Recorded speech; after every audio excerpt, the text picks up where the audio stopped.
Hello, my name is Rich Howard, owner of Architectural Builder Supply. In this video is to bring you a closer look at the Bommer number 1515H in a 632 finish. This is a louver door hinge. This is a 1515 double-acting spring hinge. It's like the 3029, which is the ubiquitous double-acting spring hinge. If you've ever seen a double-acting spring hinge by Bommer, it's probably a 3029. The 1514, the 1515, same concept. They're just the petite version of all that stuff. And we have a hold open version in a 632 finish. So let's define the part number. First of all, this is a 1515. That makes it a 1515. Makes it a double-acting spring hinge. But we have an H version, which is a hold open version, which is going to have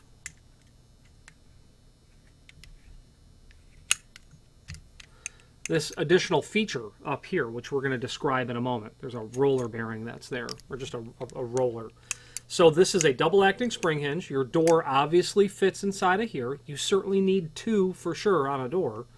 That door is going to come out and swing out like this. Okay, that's great. That'll work. It'll come back and hit the center position and then rotate out like this, and then come back to center and then rotate out like this, and continue to do so until it centers itself. The H, again, means that this is going to hold open, and that is accomplished by the inclusion of this plate that is added to the installation, and I'm going to show you how that works in just a moment when we get to the installation instructions. This hook basically forces that bearing to be captive over it, holding the door open until you tug it closed naturally. And having it hold open would sure be a nice possible solution or requirement that you might have on your installation, because it might be appropriate to have the door in a held open position. You might be coming through. I see these spring hinges all the time on cupcake shops. Guilty. I eat more of those than I should.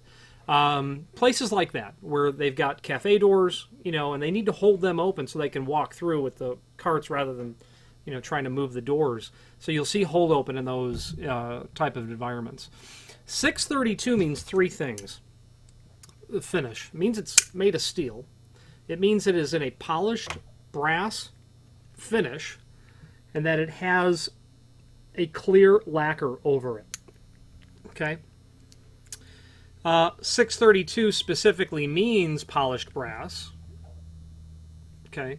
And that it's made of steel. You may have heard the term 605. Well, that means polished brass as well, but that means it's made of a brass-based material. Now, the 1515 hinge is used in a particular set of circumstances which are simply related to the door size, the door weight. Simply stated, if your door thickness is between 1 1/8 inches and 1 1/2 inches, so far so good on using the 1515H. If your door is 18 pounds, thereabouts, not much more and not too much less, and it's, a standard height. They say a minimum door height of 42 inch and a maximum door width of 18 inch. You're going to need to be within that range. This is a candidate for you to use, is the bottom line. When it comes to double-acting spring hinges, this is the only one that I'm familiar with that will hold the door open in a double-acting spring hinge type way. There are cafe pivots. Bommer has a series of these that are gravity controlled that will hold open. Top and bottom pivots that will go on the doors. They're noticeably less expensive, that's to be sure. But I would argue not nearly as robust at all, and would probably be less conducive to proper commercial applications, meaning when you take that door on their gravity style, 7520 series, I think, you hold it open, it's lifting up, and then it will rest. It'll stay held open because of a plateau on the parts that are inside the barrel mechanism. You could easily push it closed. It could be touched by anything, and it will then close. This positively locks in place, and that might be an advantage or it might be a requirement for you. So if you've got that size and that weight and that thickness, most importantly, I've had people install these on doors that were kind of thinner, but they've called and said, hey, that door is too thin for that hinge. Yeah, how thick's the door? Well, it's 7/8. Well, okay. I mean, just look at the center of the screw holes. You're not going to be able to get it on there. You know, I had to drill another hole. Yeah, it's not meant for a door that's 7/8. I've had people put them on thicker doors, even when the weight was not an issue, but what they had to do was notch the face of the door to physically fit the heel of the door into this area between the barrels. That's been done before, and you can do that with success. And I don't think that it's a problem, provided you don't compromise the integrity of your door and that you're still within the margin of the weight limit and the size limit of what the door is. This is made of steel. It is surface applied on the jamb. The door flange can be mortised or surface mounted. Easily adjustable spring tension.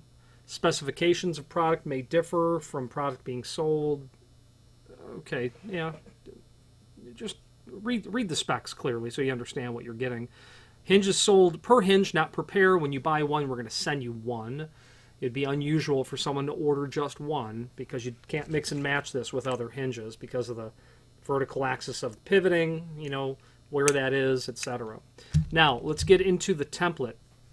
Well, let's look at the template.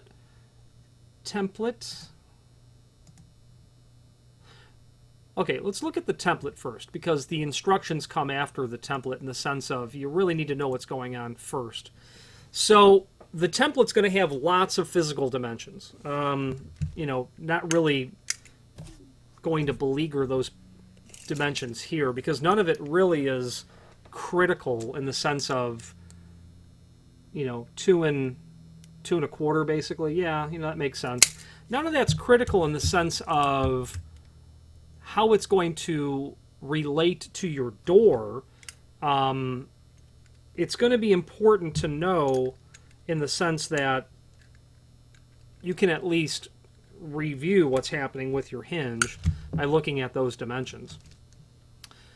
You want to know the physical dimensions of the hinge? There it is. When you're going to use this hinge is based on the prior information, the door thickness, the door size, the door weight.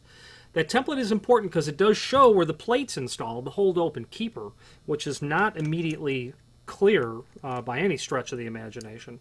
And looking at it from a back perspective, if we're looking at it from the rear of the hinge, the leaf that is applied to the jamb, this is going to nest right basically next to, just like that. Okay, and when I push that leaf open, that roller is going to get stuck behind that on the inside of that little hook. That's what provides the hold open. Now, on the template, what's important to know there is what size is the door going to be. Okay. Some decisions have to be made, and you have to work with what you're already forced to work with. So you've got a table there that's going to help you that's going to allow you to determine something. What are you starting with? A fixed finished opening? Okay, well then you can't change that, so you're going to work down from there. Are you building an opening and your door is so many inches wide? I'm not changing that, so I'm going to build my opening around it. That you have to decide. Now, the other decision that you have to make is, are you going to surface mount the door leaf or are you going to mortise the door leaf? So what that means is, are you going to take this leaf and you're going to slap it right to the edge of the door, or are you going to mortise this into the edge of the door? That's certainly where your dimensional properties are going to be important, knowing how thick, how tall the leaf is. And,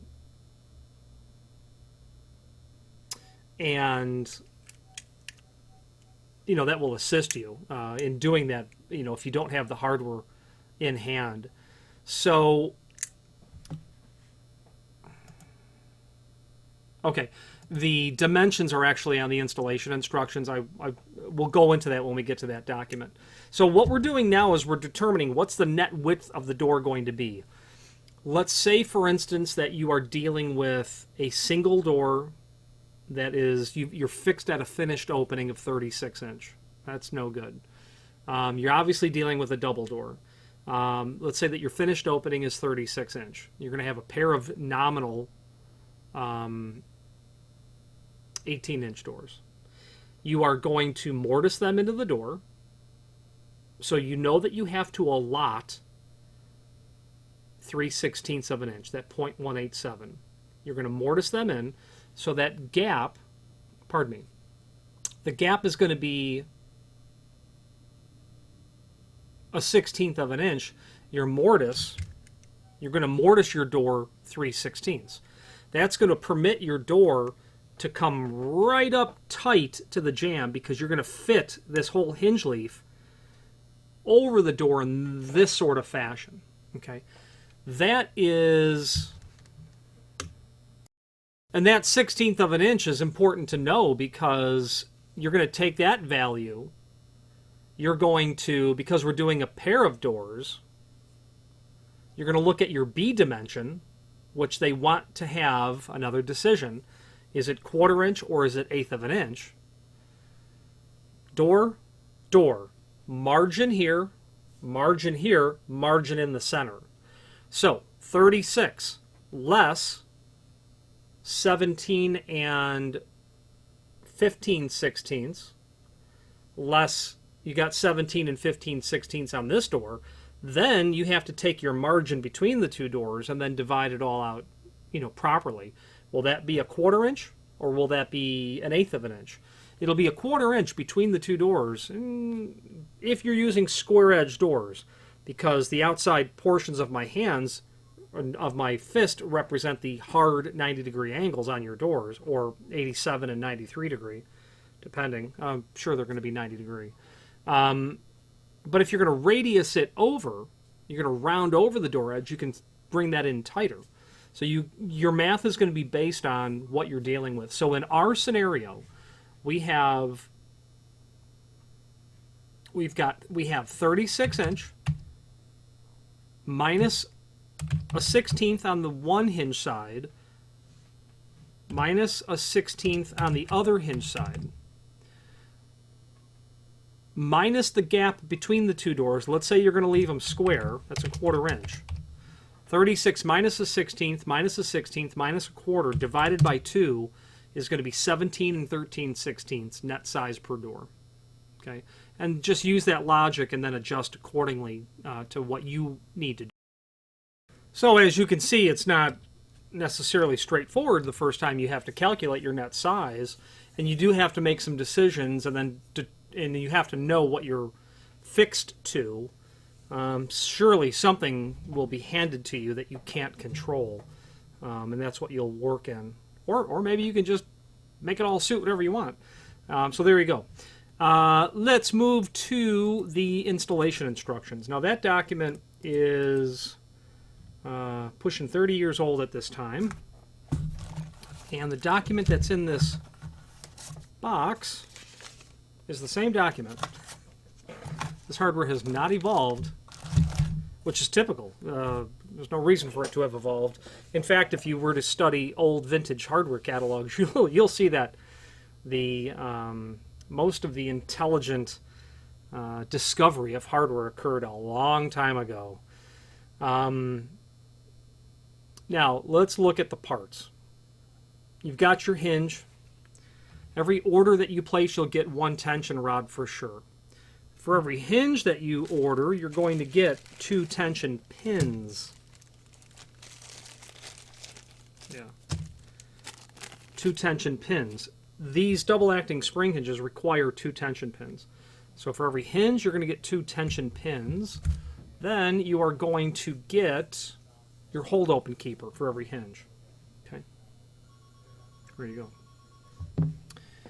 Okay. That's going to be showing us what's happening in the parts area. Step 1.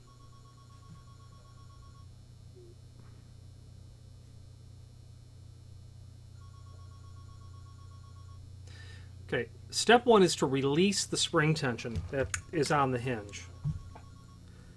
The tension, there is no tension set on this at all. you may have noticed that the hinge earlier was self-closing. That's because the lacquer that was applied forced the moving pieces to somewhat stick together a little bit. And all I did was put the tension rod in and just made that move. So now it's very free swinging. So they're saying and there aren't on this client's orders, but if there are any tension pins installed at all, remove them. You're going to install or insert the tension rod into one of the holes, turn it clockwise slightly, and you'll be able to pull it out and then let that relax. Okay, you don't want any tension on these at all. Now, step 2, cut out edge of door to receive door flange and provide clearance for the holder, the hold open keeper. And if you recall, they were telling us in a mortised scenario that you would be doing a 3/16 of an inch deep mortise from the template. Let's go back and look at that. I want to be sure. Yeah, indeed. So that 3/16 is shown in 2 places. If you're going to surface mount the hinge, you're not going to do that part of the process. You can see from that document that they're looking for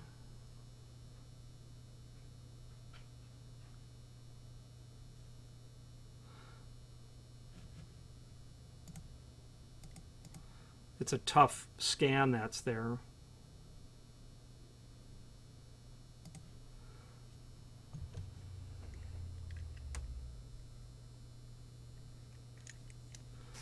I don't know if that's 2 3/8 or 2 5/8. I'm thinking it's 2 3/8.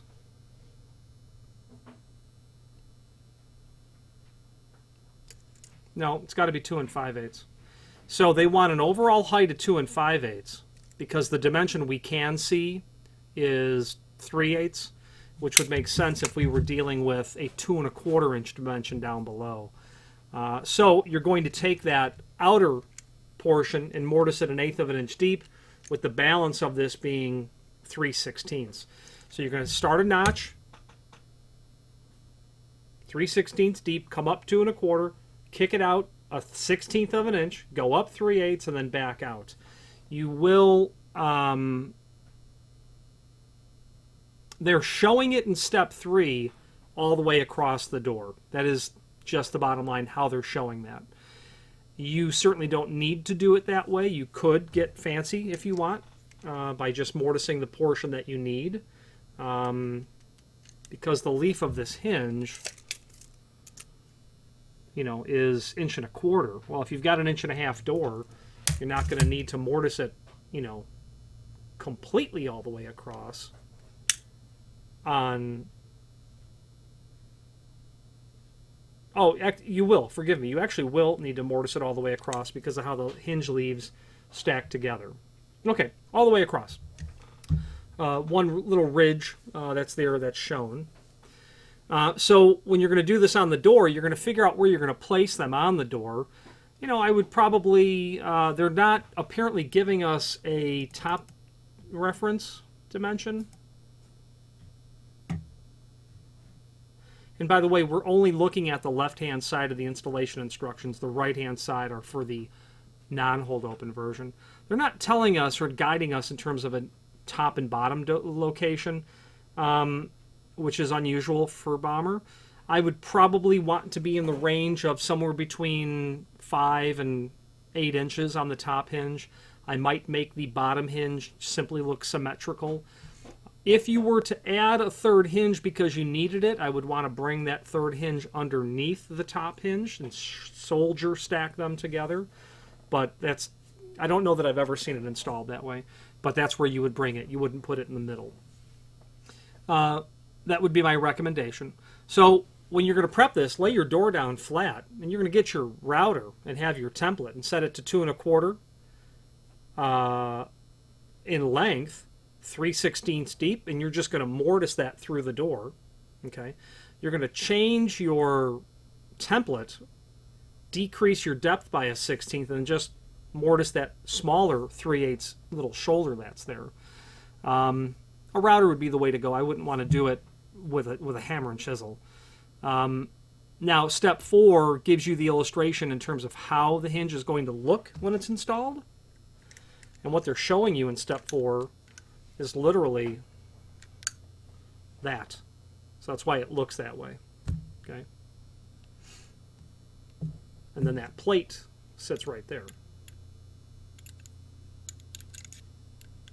Just going to work that right to the corner. You're going to surface mount that all onto the jamb. You're going to apply it all. Apply it all. Screws are included in the complimentary finish. Those are certainly steel screws. Now you've got your hinge applied to the jamb. The next thing is obviously to apply it to the edge of the door. Be absolutely sure that you pre-drill everything. And then at that point, you're probably realizing that your direction of hold open is determined. Okay, you can only hold open in this orientation. Okay, if you need to hold open in the other orientation, you're going to have to reverse that. Install it all upside down is what you'll do. So are you going to hold it open to the posterior or the interior of interior or exterior, anterior, posterior, what side of the opening you're going to hold open, so be mindful of that. I don't think they mention that at all in terms of however you're going to install it, but moving to step 5 indicates once the door is hung how you're going to set the tension. If you're installing it with the tension collars pointed towards the top of the door, you'll insert that tension pin, wrench, the tension rod, into one of those holes and then turn clockwise. And as you do so, you reveal new additional holes. Into one of those holes, you'll drop a tension pin. Then you can come over and ratchet or set it over further. I think they're going to be looking for not more than 4 holes of tension on this. They don't define it, but thinking of other double-acting spring hinges and single-acting spring hinges, no more than 4 holes of tension. But it's not defined, so experiment with that as you need. I might be tempted to set it a little bit higher initially, because if you've got a pair of doors, they're going to go through an elliptical arc through the door, especially if you've got inadequate spring tension, because the door, by its momentum is going to come towards the center line of the opening or towards the opposite jamb. Place door in closed position, apply tension to each spring and replace tension pins. Adjust tension pins as required. Okay, there it is. Do not apply past the 3rd hole. So 3 holes is what they're saying. Otherwise, the light spring hinge in this installation is going to distort. If you hear a creaking, distorting sound, that's a tip-off that it's overset. That's to be sure. So you're going to set your tension on both of the collars. Up to 3. I'd probably just put them at 3 and then test the door accordingly. And at that point, you're done. Obviously, when you're installing this material, it's incredibly important that your placement of the 2 hinges be plumb on the frame. You can't have them askew.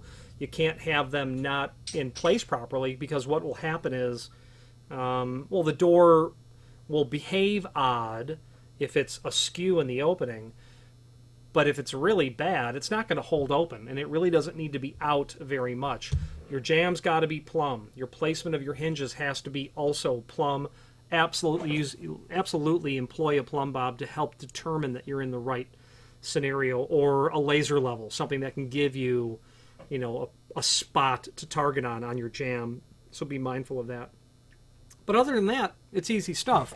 Bommer's been manufacturing spring hinges since Polk was for many decades. Their name is synonymous with spring hinges. It is that ubiquitous 3029 series double-acting spring hinge that you see. It looks like this. It's not a hold-open version. It's just larger. Not so much so. They have a 3-inch, a 4-inch, a 5-inch, a 6-inch version. They get into an 8-inch version as well. And that is, again, related to simply door thickness, size, and weight. A particular hinge, we don't sell 1515Hs often, and I think it's just because Well, they're not cheap hinges to buy, and the quantity of those applications that you'll bump into, where you're going to be needing a double acting hinge, will be relatively limited. You know, that cupcake shop, you know, they're using them all the time.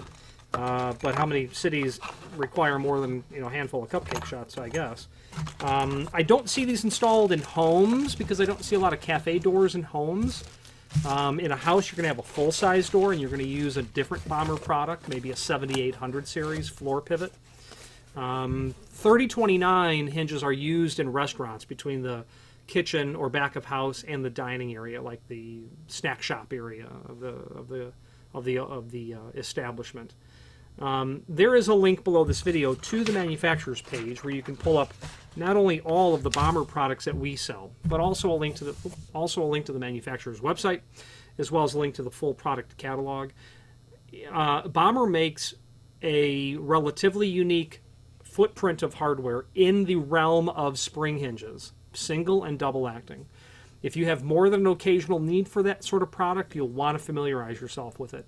If you think you need this, use the Bommer catalog as a research tool to help you determine better what you may need, and certainly reach out to us as well. We'll help get you on the straight and narrow in terms of the proper specified item for your application. We'd be happy to make sure that you're purchasing from us the correct item. Finally, if you have any questions on the Bommer 1515H632, and of course you can do it, if I haven't already mentioned it, in all the finishes: brasses, bronze, chromes, oil rub, satin, polished, or any other Bommer product, please feel free to reach out to us. And thank you.